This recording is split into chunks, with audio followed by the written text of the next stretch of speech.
Hello, just back in from a little walk around the neighborhood. Had to take a little video of a flower to set everybody up for a good day. And I wanted to talk about the walk I was just on. There's a really interesting concept about using your subconscious mind to solve all your problems. That's what I'm going to try to explain to you right now, really quickly. It's something I've been doing on accident for a long time, and it's something I'm trying to do on purpose more now. So here's how it works in a nutshell. Now, there are a lot of studies that have been done on this, and books have been written about it, and I've read about it in a few books. I can't remember the names, but I'm just going to give you the general vibe, and then you can look it up if you want to, if you're interested. You should be interested because it's really interesting. But the concept is that our conscious mind sucks at problem solving, at solving complex problems. Our conscious mind is good at solving simple problems like, do I want to go to lunch with Sam today? Yes or no. Your conscious mind's great at coming up with that. But it sucks at solving the complex problems. That's why sometimes when you get stuck on a problem related to whatever, you just start banging your head on the desk. You can't figure it out. I can't figure it out. I can't figure it out. Because our conscious mind sucks at solving complex problems. It can do it, but it sucks. It's inefficient. And they say that the subconscious mind is actually a much better complex problem solver. And they've done studies that have shown that this is effective. They asked people questions and then had them do something that would distract their conscious mind, like count backwards or answer anagrams or questions. And then they would try to solve the problem. And the people that distracted their conscious minds always came up with a better answer or a more correct answer, something like that. You'll have to look it up. I don't have the references to tell you. But in my experience, it's very interesting. And the subconscious mind is very good at solving my complex problems. My conscious mind is okay, works sometimes, and sometimes it doesn't. Sometimes I'm banging my head on the wall. And the way I discovered it was totally by accident, like I said. And I started going for walks when I would get stuck on a problem. Instead of trying to solve it at my desk or in my head or in my apartment or whatever, I would just put on some headphones, earbuds, go for a half an hour walk. And by the time I came home, the problem would have solved itself. You may have heard me talk about this before. I've said it many, many times.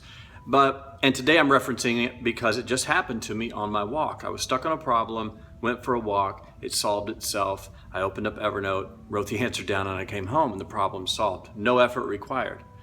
And so that's what I encourage you to do. Here's kind of how it works. Let's say you have a problem. Let's say you're running an online ad campaign. That's what I do. Many of you guys do that as well. If you don't, just fill in the blank with whatever is relevant for you. Let's say you have a campaign that's not working and you've been racking your brain, banging your head on the wall, trying to figure it out. You're just throwing ideas up, it's not working. But what you have to, instead of doing that, take a break. Set the question in your mind. Like, ask the question, give it to your subconscious mind, like, how do I make this work? Or what emotion can I tap into that will make people click my ad and buy my widget? Set that in your mind, then forget about it. Do your best to forget about it. Listen to a podcast, listen to music, go for a walk.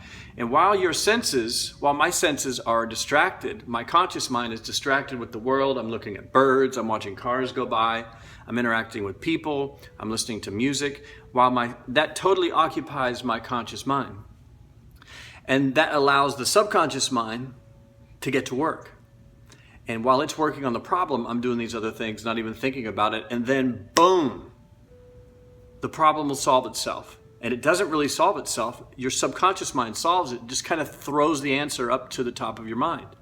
So I may be going for a walk and I've forgotten about the question. I'm looking at some birds, I'm videotaping a flower, and all of a sudden my brain, it'll go, you need to do this, this, this. And I'll go, oh my God. Open up Evernote, and this is for you too. If you're out on a walk trying this, have Evernote or a pencil and paper, something you can take a note down, and take a note of the solution that your subconscious mind has come up with. Because if you don't, you may forget it. Because for me, it only throws it up once. It's hard to bring back. If I forget it, I'm never going to think of it again. So I like to take a note. Usually when I'm on my walk, even if I'm only trying to solve one problem, my brain will come up with solutions to 5 different things going on in my life. It's true. I'll be walking around and every time I pull my phone out, I'm like, holy shit, boom, boom, boom, boom. There's how I solved that problem. Then I go on my walk and I'm forgetting, and I'm like, oh my God, open up Evernote and I answer another question. It's really interesting to try, very easy. So in a nutshell, if you want to try it yourself, it works fantastic for me. If you're stuck on a problem, instead of trying to solve it with like logic in your brain and your mind and you're sitting at your desk, take half an hour, set the question in your subconscious mind, kind of ask your subconscious mind the question, what should I do to blank, right? And then forget about it. Do your best to forget about it. Don't try to forget about it, because if you're thinking about forgetting about it, you won't forget about it because it's still on your mind. Just go out and enjoy the day. Watch cars, look at birds, do whatever you do. Count the stars in the sky, count people that walk by, look for people in blue t-shirts, whatever. Count backwards is another way to occupy your conscious mind. 100, 99, 98, 97. While you're doing that, your subconscious mind is free to work. And then have something ready. So you're out on your walk, you have the question set in your mind, and then see what happens. May not work every time. Some people are like, well, it didn't work. I tried it one time and it didn't work. Try it for like the next year. Implement it into your life in some way, and then decide. Give it some time to work. And like I said, I don't know the exact scientific studies. If anyone does know of any resources for this, go ahead and post them in the comments. I know for a fact, I've read about a study where they had them solve anagrams, I believe is what they did. They had them solve some sort of problem while their subconscious mind answered the question, and the results were better for the group that had to solve the riddles or whatever. So give it a shot. I'm trying to think if I can think of the book. No, I can't. It's not there. Maybe I need to go on a walk, try to figure it out. Anyway, if you feel like trying it out, that's the concept. Let your subconscious do the work while you're out on a walk. Walking plus the subconscious mind equals answers. That's it. Give it a shot. Let me know what you think. Let me know if you've tried it. Let me know if you think this is ridiculous. Post a comment. Say what's up. Be sure to like, comment, subscribe, and all that other boring YouTube jazz. And as always, I will see you in the future.